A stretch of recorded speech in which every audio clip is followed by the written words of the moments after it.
TV drama Adolescence has shocked and captivated audiences around the world. And it has provided what campaigners say is a rare opportunity to tackle the largely hidden world of online misogyny and violence.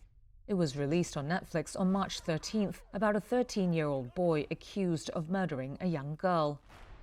Do you know a girl called Katie Leonard? More than 96 million people have since seen the series, which depicts a toxic online culture known loosely as the Manosphere. There, common teenage male insecurities about attractiveness and romantic failure can warp into resentment and hatred of the opposite sex.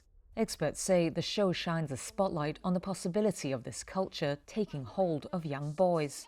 This is Susie McDonald, CEO of the charity Tender, which educates children and adults on healthy relationships. So there are people who will watch it and go, but that boy couldn't do that. The point is that boy can do it, and in that drama has done it. And so for all of us, suddenly the possibility becomes normal. And so we begin to say, what on earth can we do to stop that from happening? Each hour-long episode is shot in a dizzying single take, slowly dismantling the initial disbelief that a child so young could commit such a violent crime. The show's director, Philip Barantini, says the way it's shot is one reason it's so gripping.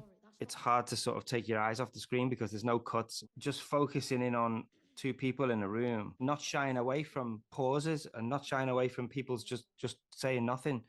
I think it does something to us which really makes us feel something. The series has created a moment that campaigners, police and educators have been waiting for. A general public prepared to accept the uncomfortable truth that they don't know what their children are doing online and that they may need help.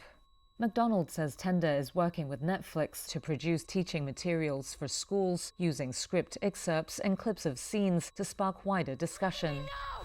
Though Matt Pinkett, an author on masculinity and a teacher, warns that there is a need to handle with care. For a boy like that sitting in the room and to have a teacher at the front kind of saying, look at how horrible and dangerous this boy is because of incel culture. I really think that that's not going to deter the boy who's sitting in that classroom from incel culture. I think it's going to push him further towards it. So I do think that we need to think very carefully about how we're going to use adolescence, if we choose to, as a classroom resource. Around the world, some action is being taken to help adults navigate the challenge. Portuguese police produced a guide explaining hidden meanings of emojis used by young people, which is a plot component in the show, while the Sydney Morning Herald made a guide on how to talk to children more effectively than the parents in the programme. What have you done?